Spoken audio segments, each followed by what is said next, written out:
ওই নবীর সুন্নাত যদি তোমার মধ্যে না থাকে, ভালো করে শুনে নাও রে মুমিন,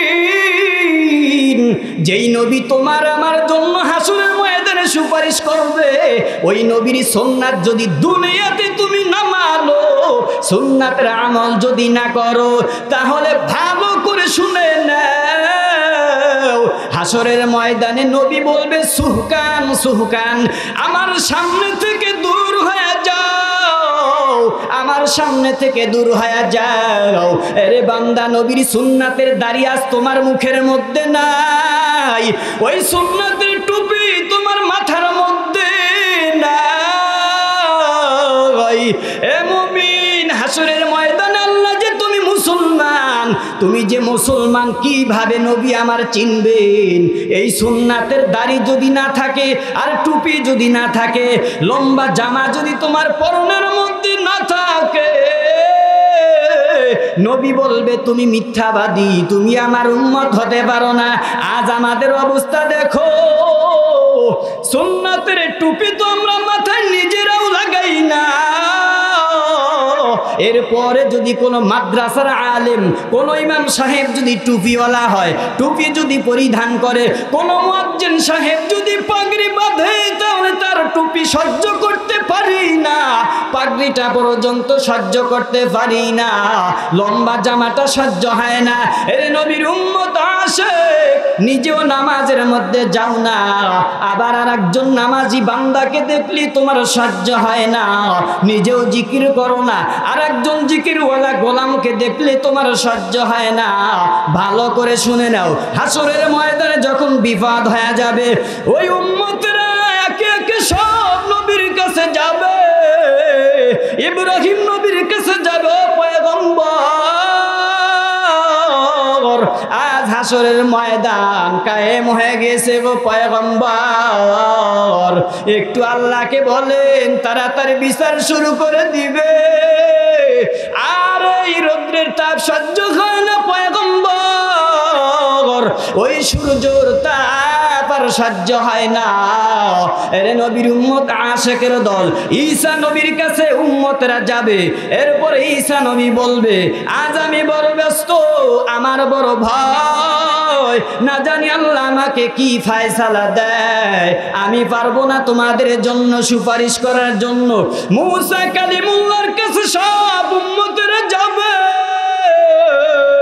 এবং বলবে ও পয়গম্বর, আজ আল্লাহ পাক রব্বুল আলামিন কাহার নামের রূপ নিয়ে এই বিচারের ময়দানে হাজির, ও পয়গম্বর আপনি একটু সুপারিশ করেন আমাদের জন্য, আল্লাহ পাক রব্বুল আলামিন আমাদের যেন ক্ষমা করে দেন। ওই পয়গম্বর বলবেন না না না,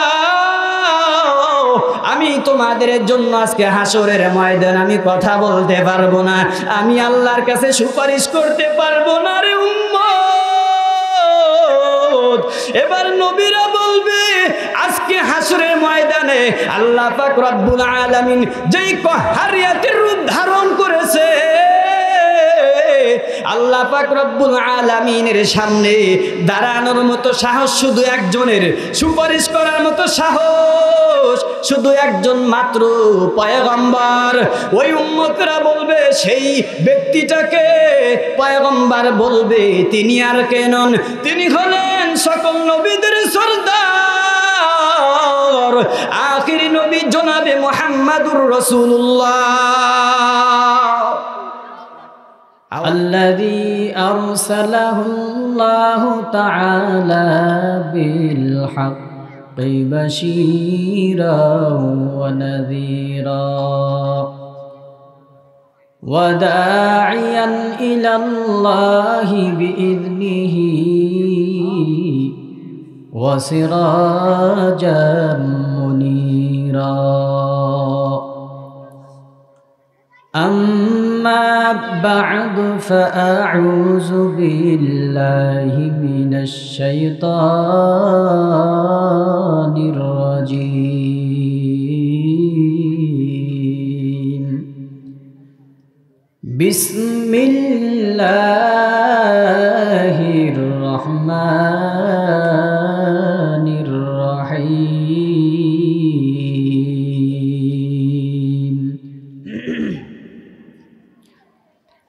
يوم يفر المرء من أخيه وأمه وبنيه وصاحبته وبنيه صدق الله مولانا العظيم وصدق رسوله النبي الكريم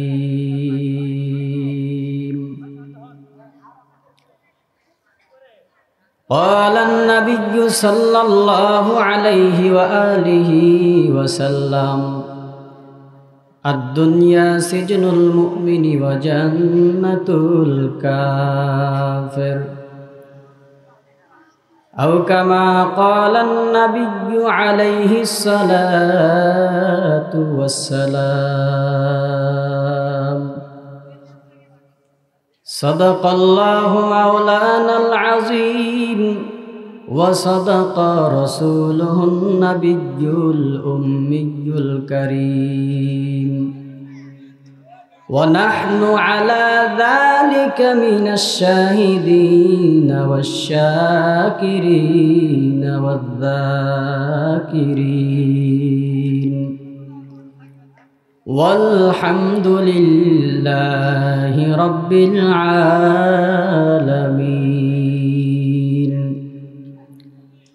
اللهم صل على روح محمد في الأرواح وعلى جسد محمد في الأجساد وعلى قلب محمد في القلوب وعلى قبر محمد في القبور سبحانك لا علم لنا إلا ما علمتنا إنك أنت العليم الحكيم رب اشرح لي صدري ويسر لي أمري واحلل عقدة من لساني يفقه قولي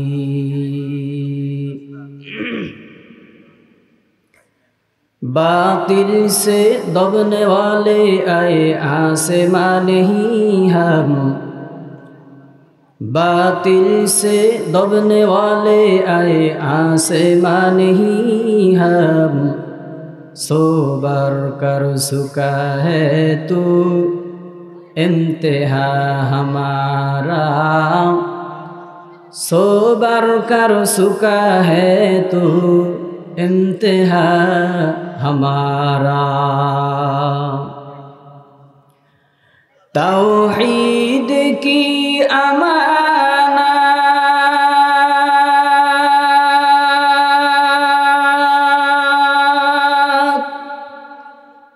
सीनों में है हमारे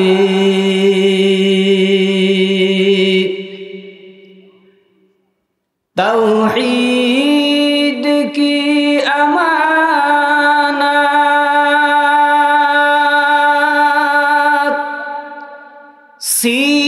सीनों में है हमारे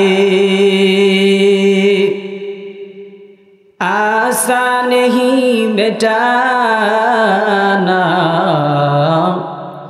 नामो निशा हमारा आसान ही मिटाना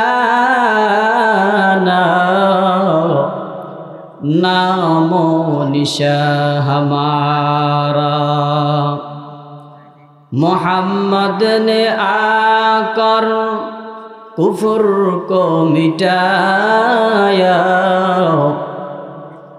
मोहम्मद ने आकर कुफर को मिटाया, कुफर को मिटाकर सदाकत बताया, कुफर को मिटाकर सदाकत बताया। কোরআনুল কারীম থেকে আয়াত তেলাওয়াত করেছি, ইয়াউমা ইয়াফিরুল মারউ মিন আখি ওয়া উম্মিহি ওয়া আবি। এই আয়াতের উপরে কিছু আলোচনা করব ইনশাআল্লাহ। সময় যেহেতু কম, সরাসরি আলোচনার মধ্যে যাব। আল্লাহ বলেন, হাসরের ময়দানে কেউ কারো হবে না। ইয়াউমা ইয়াফিরুল মারউ মিন আখি ওয়া উম্মিহি ওয়া আবি।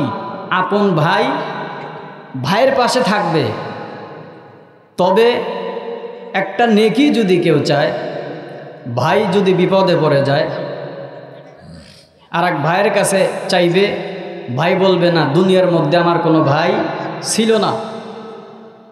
আপনার পাশে আপনার মা থাকবে, মায়ের কাছে যাবেন যে মা দুনিয়াতে আমাকে অনেক মোহাব্বত করছো, অনেক ভালোবাসছো, আদর করছো, আমাকে ছাড়া তুমি খাও নাই, আমাকে ছাড়া ঘুমাও নাই, বাহিরে কোনো জায়গায় গেলে আমি যতক্ষণ না বাড়িতে আসছি ততক্ষণ পর্যন্ত আপনি খানা খান নাই, একটা নেকি আমারে দেন।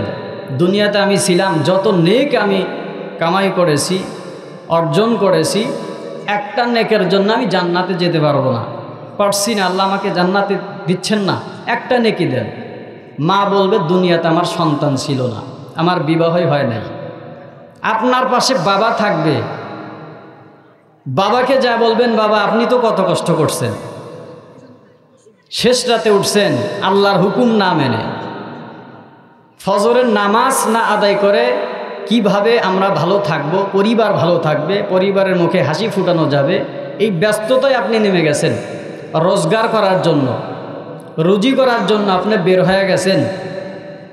আপনি ছিঁড়া জামা পরে, পুরাতন জামা পরিধান করে আমাদেরকে নতুন জামা পরাইছেন, আপনার মুখের খাবার আমাদেরকে খাওয়াইছেন। একটা নেকি দেন, আজকে হাসরের ময়দানে বিপদে পড়ে গেছি, একটা নেকি যদি না হয় তাহলে আল্লাহ আমাকে জাহান্নামে দিবে, আর একটা নেকি হলে আমি জান্নাতে যেতে পারবো। সেদিন বাবা বলবে না দুনিয়াতে আমার কোনো সন্তান ছিল না। আজকে যদি আমরা বিপদে পড়ি দুনিয়ার মধ্যে, বাবা থাকলে বাবা আসে, বড় ভাই থাকলে ভাই আসে, যদি তাও না থাকে পাড়া প্রতিবেশী যারা আছে তারা আসে, আসে কি আসে না? কিন্তু এমন একটা সময় আসবে যেদিন কেউ কারো হবে না। এই দুনিয়াটা হচ্ছে আখেরাতের বাজার। আমাদের বাজার হচ্ছে ভেহমারা বাজার, পেপুলবাড়িয়া বাজার, আরও বিভিন্ন জায়গায় বাজার আছে। এগুলো হচ্ছে আমাদের দুনিয়াতে যে আমরা আহার করব, খানা খাবো, এগুলোর বাজার। কাঁচা বাজারে কাঁচা বাজার পাওয়া যায়, চাউলের বাজারে চাউল পাওয়া যায়। তবে আল্লাহ বলছেন দুনিয়াটা আমি সৃষ্টি করলাম বান্দা, এটা হচ্ছে আখেরাতের বাজার। আখেরাতের বাজার যার যত ভালো হবে হাসরের ময়দানে তার জন্য তত সুসংবাদ। এই জন্য দুনিয়ার মধ্যে আল্লাহ পাক আমাদেরকে পাঠাইছেন, এমনি এমনি পাঠান নাই। উদ্দেশ্য ছাড়া দুনিয়ার কোনো মানুষ কাজ করে না, কি বলেন? উদ্দেশ্য ছাড়া কেউ কাজ করে না, পাগল আর শিশু সন্তান ছাড়া। ওয়ামা খালাকতুল জিন্না ওয়াল ইনসা ইল্লা লিয়াবুদুন। আল্লাহ বলে, ও বান্দা আমি তোমাদেরকে উদ্দেশ্য ছাড়া কিন্তু দুনিয়াতে পাঠাই নাই। কারণ দুনিয়ার মানুষ উদ্দেশ্য ছাড়া কোনো কাজ করে না। আমি আল্লাহ কেন উদ্দেশ্য ছাড়া তোমাদেরকে বানাই নাই? আমি আল্লাহ তোমাদেরকে বানাইছি, মানব জাতি আর জিন জাতিকে আল্লাহ বানাইছে ওই রবের ইবাদত করার জন্য, ওই রবের গোলামি করার জন্য। আর আমরা দুনিয়াতে আসার পর নিজের কাজে ব্যস্ত হয়ে গেলাম। ভোর রাতে উঠে আমরা নিজের কাজে চলে যাই, আর মুয়াজ্জিন শেষ রাতে আমাদেরকে ডাকে, সেই আল্লাহর ডাকে আমরা সাড়া দেই না। কথা বলেন ঠিক কি না? আল্লাহ বলে, বান্দা কোন জিনিস তোমাকে আমি আল্লাহর থেকে তোমাদেরকে ফিরায় রাখলো? এ বান্দা, আমি তোমাদেরকে কি না দিয়েছি? আমি আল্লাহ আদর করে তোমাদেরকে বানাইলাম। আমি আল্লাহর স্ত্রী নাই, সন্তান নাই, মেয়ে নাই, আত্মীয় নাই। আমি আল্লাহ বড় আদর করে তোমারে বানাইছি রে গোলাম। ওই শেষ রাতে মুয়াজ্জিন ডাক দেয়, ওই মুয়াজ্জিনের ডাকে তুমি সাড়া দাও না। তুমি আরামের ঘুম ঘুমাইতেছো। এরে বান্দা, আমি আল্লাহর কথা কি তোমার অন্তরে একটু জাগে না? আমি আল্লাহর ইবাদত থেকে তোকে দুনিয়ার জমিনের মধ্যে কোন কারণ আর কোন জিনিস তোমাকে ফিরায় রাখলো? এরে বান্দা, তুমি কি আমার কদমে, আমার পায়ে কি একটা সেজদা তুমি দিতে পারো না? দুইটা সেজদা কি তুমি আমি আল্লাহর পায়ে তুমি দিতে পারো না? এরে বান্দা, ফজরের নামাজের সময় তুই ঘুমায়া থাকলি, কোনো খবর নাই। জহরে তোরে ডাকলাম। এরে বাড়ি ঘুগরির যুবক, এ বালি ঘুগরির মুরব্বী বাবারা, বালি ঘুগরির মা বোনেরা, দুনিয়ার মধ্যে আল্লাহ আমাদেরকে পাঠাইছেন ইবাদত তার গোলামি করার জন্য, অন্য কোনো উদ্দেশ্যে পাঠায় নাই। আমরা আল্লাহর গোলামি বাদ দিয়া তার কুদরতি পায়ে সেজদা না দিয়া আরামের ঘুম ঘুমাইলাম রে মুমিন।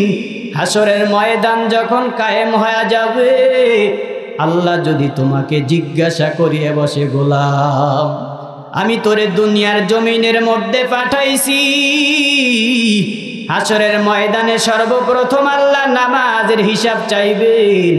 নামাজের হিসাব আল্লাহ প্রত্যেক বান্দার কাছ থেকে নিবেন।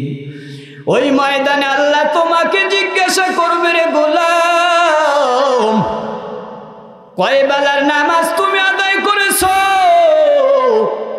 আমি আল্লাহ 5 বেলার নামাজ আমি তোমার জন্য দিয়েছি। বান্দা নামাজের হিসাব দিয়ে আমি আল্লাহর বানানো জান্নাতে যাও। আল্লাহ পাক রব্বুল আলামিনের সামনে দাঁড়ানোর পর যদি বান্দা তুমি মিথ্যা কথা বলার চেষ্টা করো, আল্লাহ তোমার জবানটা আটকায়া দিবে। আটকানোর পর অটোমেটিকলি তোমার হাতকে আল্লাহ জিজ্ঞাসা করবে, হে মুমিন, এরে নবীর উম্মত আশিকের দল, মিথ্যা কথা বলার কোনো সুযোগ নাই। আল্লাহ জবানটাকে মেরে দিবে। হাতে যখন প্রশ্ন করা হবে, হাত আল্লাহর সামনে জবাব দিয়ে দিবে। আল্লাহ বলবে, এই হাত আমি তোমারে দিয়েছি, হাত দ্বারা তুমি কি কাজ করেছো? ভালোর দিকে কাজ করেছো কি অন্যায়ের দিকে করেছো?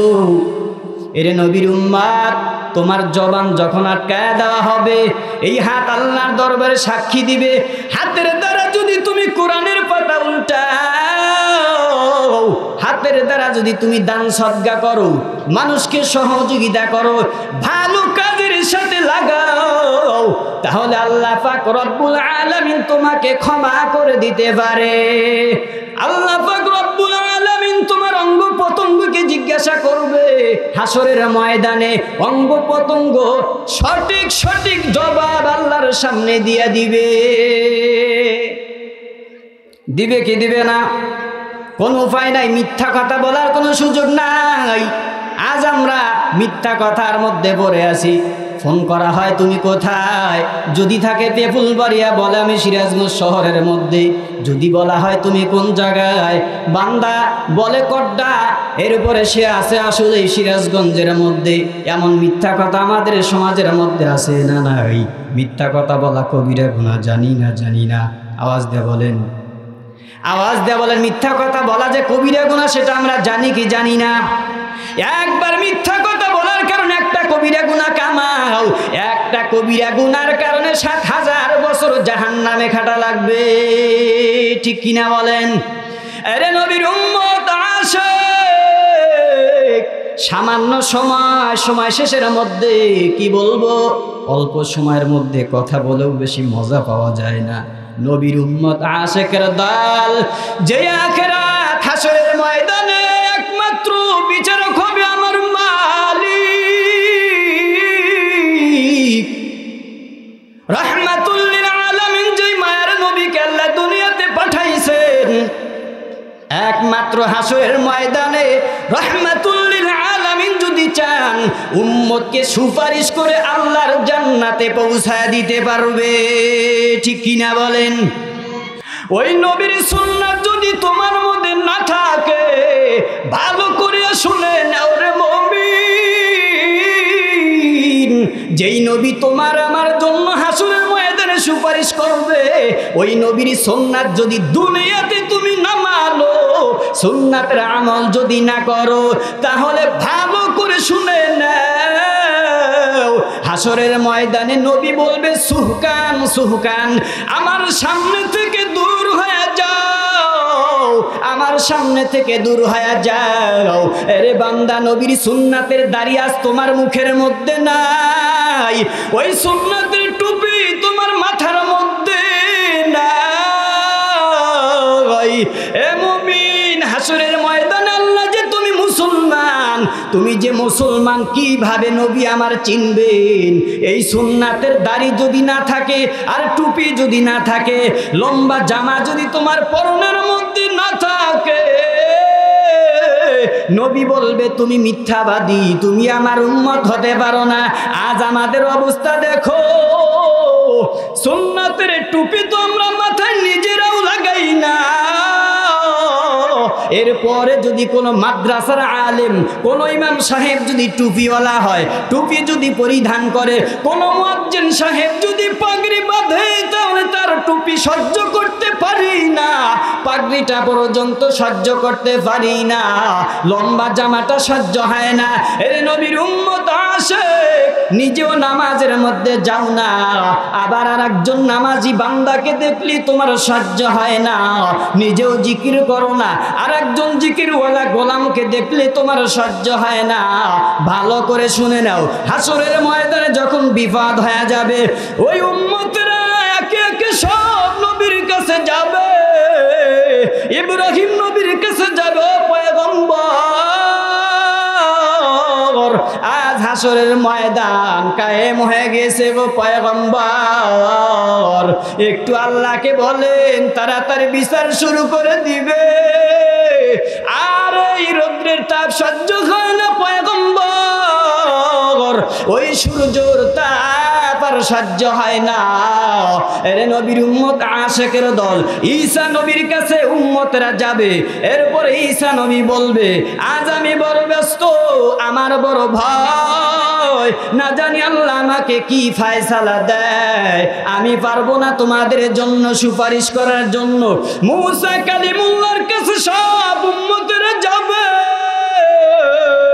এবং বলবে, ও পয়গম্বর, আজ আল্লাহ পাক রব্বুল আলামিন কাহার নামের রূপ নিয়ে এই বিচারের ময়দানে হাজির। ও পয়গম্বর, আপনি একটু সুপারিশ করেন আমাদের জন্য, আল্লাহ পাক রব্বুল আলামিন আমাদের যেন ক্ষমা করে দেন। ওই পয়গম্বর বলবেন, না না না,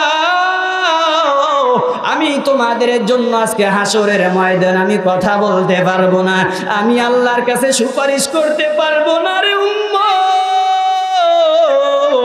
এবার নবীরা বলবে, আজকে হাসরের ময়দানে আল্লাহ পাক রব্বুল আলামিন যেই কাহারিয়াতের রূপ ধারণ করেছে,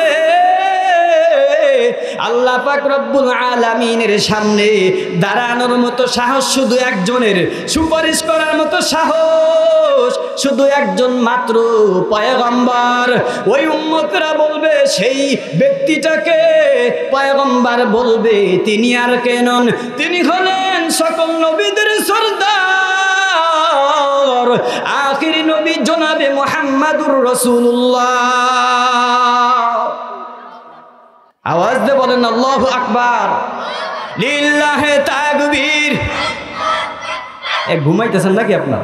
ঘুমেন না, ঘুমেন না, বক্তা আরো দুইজন আছে, বড় বড় বক্তা আছে, এখনই ঘুমানো যাবে না। লিল্লাহে তাকবীর, আল কোরআনের আলো। এখন শুধু ঘরে বললে হবে না, এখন বলতে হবে সংসদে যাবো। কি বলেন? আর কি ভয় আছে? আরে ভয় তো যা করছি 16 বছর তো করছি। কি বলেন? এই ঠিক কিনা বলেন, আওয়াজ দিয়ে বলেন। 16 বছর যত ভয় দেখাইছেন, আর সময় নাই, আর ভয়ের সময় নাই। অনেক ভয় দেখাইছেন এই কোরআনের মাহফিল করার জন্য, নবীজির কথা বলার জন্য। এগুলা এই এত সুন্দর আয়োজন, এই মাহফিল করার জন্য এরপরে অনুমতি নেওয়া লাগছে। কি বলেন? শুধু থানায় গেলেই হয় নাই, থানায় গেলেই হয় নাই। এলাকার যত পাতি নেতা আছে আর পুটি নেতা আছে তাদের কাছে অনুমতি নেওয়া লাগছে, নাহলে ঝামেলা, মারামারি করবে, পুলিশ নিয়ে আসবে। কি কথা বলেন, ঠিক না ব্যাঠিক? ওগুলো চামচামি আর দেখার সময় আমাদের নাই। এখানে কথা হবে কার? আওয়াজ দিয়ে বলেন, কার কথা হবে এখানে? কার আদর্শ নিয়ে কথা হবে এখানে? রসুলের আদর্শে কথা হবে। কথা বলেন, ঠিক না ব্যাঠিক? রহমাতুল লিল আলামিন, মায়ের নবী আমার। কেমন নবী জানো রে উম্মাত? কোন নবীর আমরা ভুলে গেলাম? মায়ার নবীর আদর্শ দেখে দেখে ওই জাহিলি যুগের কাফের বেঈমান নাফরমানেরা মুসলমান হয়ে গেল, জান্নাতের সার্টিফিকেট নিয়ে জান্নাতে চলে যায়। আজ আমরা উম্মত হয়েছি, মায়ার নবীর উম্মত হবার পরও আমাদের কোনো নিশ্চয়তা নাই। রহমাতুল লিল আলামিনের কেমন আদর্শ! একজন ইহুদি মায়ার নবীর কাছে আসার পর বলতেছো, পয়গম্বর আপনি তো সারা দুনিয়ার জন্যই রহমত। নবী বলেন, হ্যাঁ, তবে আপনি কই পাহাড়ের গাছগুলোর জন্য রহমত? নবী বলেন, হ্যাঁ, আমি নবী গাছগুলোর জন্য বড় রহমত। এবার ওই ইহুদি বলে, ও পয়গম্বর আমার একটা প্রশ্ন আছে, প্রশ্নের জবাব যদি আপনি দিতে পারেন।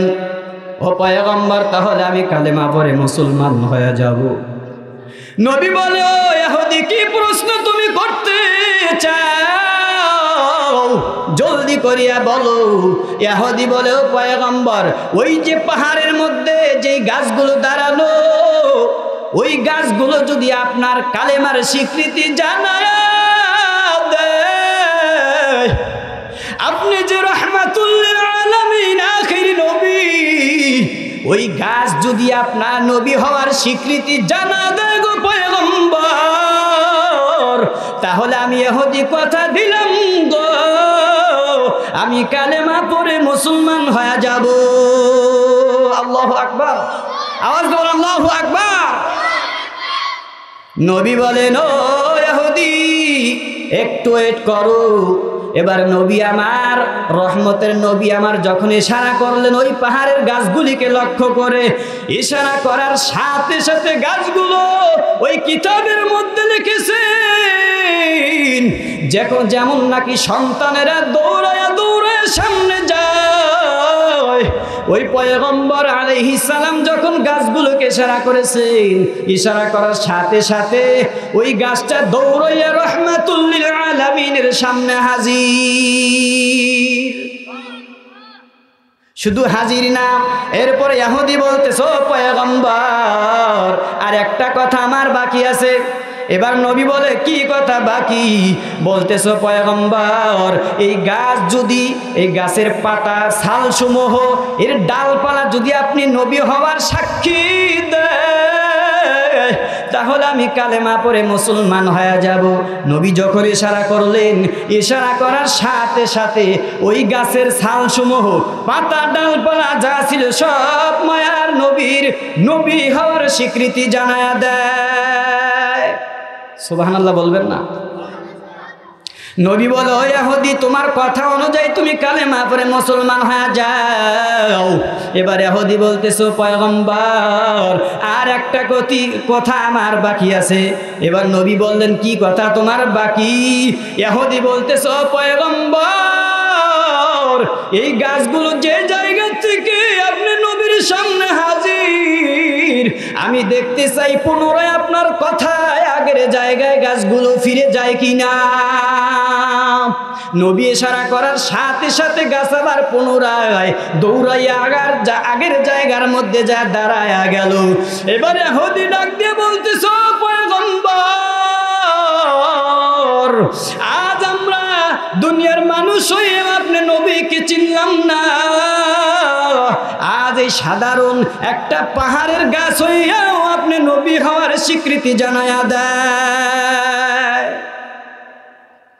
ও নবী, আপনি আর দেরি করবেন না, আমি ইহুদিকে আপনি কালিমা পড়াইয়া মুসলমান বানায়া দেন। এর নবীর উম্মত আশিকের দল, কোন মায়ের নবীর সুন্নতকে ভুলেছো? যেই নবী আমার আখিরাতের ময়দান, হাসরের ময়দানে তোমাকে ভুলবে না।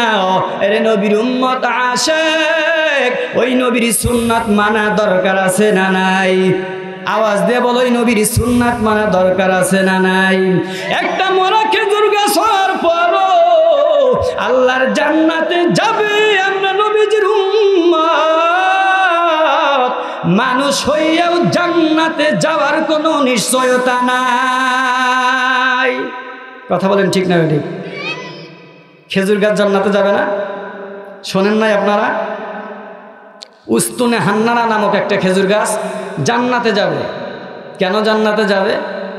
মায়ের নবী মেম্বার তৈরি করার আগে একটা মরা খেজুর গাছের সাথে ট্যাগ লাগাইয়া জুমার খুতবা দিতেন। জুমার খুতবা দিতেন, দীর্ঘদিন যাবৎ দিয়েছেন। সাহাবা আজমাইন দেখলেন এখানে নবীজি খুব কষ্ট করে খুতবা দেন, এই জন্য সাহাবা আজমাইন নবীকে একটা মেম্বার বানায় দিলেন মসজিদে নববীতে। মেম্বার যখন বানায় দিলেন, নবীজি জুমার দিনে তখন খেজুর গাছের সাথে ট্যাগ না লাগাইয়া নবী আমার সেই মেম্বারে দাঁড়ায় খুতবা দেয়। তো হঠাৎ খুতবা দিচ্ছেন, এমন সময় কান্নার আওয়াজ পাওয়া যায়। কি ব্যাপার, কান্নার আওয়াজ কোন জায়গা থেকে আসে? নবীজি বলেন যে আমি স্পষ্ট শুনেছি এবং সাহাবা আজমাইন যারা ছিল সবাই স্পষ্ট শুনেছে যে কান্না করতেছে। কেমন কান্নার আওয়াজ? কোন মুফাসসিরিন লিখেছেন যে মায়ের কোলের শিশু সন্তান কান্না করলে যেমন আওয়াজ হয়, এই রকম কান্নার আওয়াজ ওই মরা খেজুর গাছ থেকে বের হয়েছে। সুবহানাল্লাহ আওয়াজ দিয়ে বলবেন না? কোন মুফাসসিরিন আবার বলেছেন যে এই কান্নার আওয়াজটা উটের যে ছোট বাচ্চা আছে, ওই বাচ্চা যেভাবে কান্না করলে যে আওয়াজটা হয় এইভাবে কান্না করেছে। কেউ কেউ বলেছেন যখন বাবা সন্তানকে পিটানি দেয়, আঘাত করে, সন্তান যেভাবে কান্না করে এইভাবে কান্না করেছে। নবী আমার মসজিদে নববী থেকে বের হলেন, কি ব্যাপার, কোথায় কান্নার আওয়াজ? পয়গম্বর ওই মরা খেজুর গাছের নিকটে যা দাঁড়াইলেন, সাহাবা আজমাইনরাও সেখানে। নবী আমার তাকায় দেখতেছেন এই খেজুর গাছ থেকে সেই আওয়াজ আসতেছে, রাহমাতুল লিল আলামিন। ওই মরা খেজুর গাছের উপরে হাত রাখলেন এবং বললেন, তুমি কেন কান্না করো, কি হয়েছে তোমার? খেজুর গাছ বলতেছো, পয়গম্বর আমি একটা মরা খেজুর গাছ, আপনি আমার সাথে দীর্ঘদিন যাবৎ ট্যাগ লাগাইয়া জুমার খুতবা দিতেন, আমি এমন খুশি হয়ে যাইতাম গো পয়গম্বর, যেমন নাকি কেউ সূর্য পেলে যেমন খুশি হয়, এর চাইতে বেশি খুশি আমি হয়ে যাইতাম। কিন্তু আজ আমি কি অপরাধ করলাম? আজ আমি কি দোষ করলাম? আমার সাথে ট্যাগ লাগাইয়া আপনি নবী খুতবা দেন না। ও পয়গম্বর, আপনার বিরহ ব্যথায়, আপনার মহাব্বতে আমি খেজুর গাছ কান্না করি। সুবহানাল্লাহ। এর নবীর উম্মত আশিকের দল, নবী বললেন, ও খেজুর গাছ, তাহলে কি চাও তুমি? এবার ওই খেজুর গাছ বলতেছে, আমি আপনার সাথে থাকতে চাই। পয়গম্বর বললেন, ঠিক আছে, আমি তোমার জন্য দোয়া করে দিলাম, তুমি মরা খেজুর গাছ, আমি নবীর সাথে জান্নাতের মধ্যে থাকবে। কোথায় থাকবে?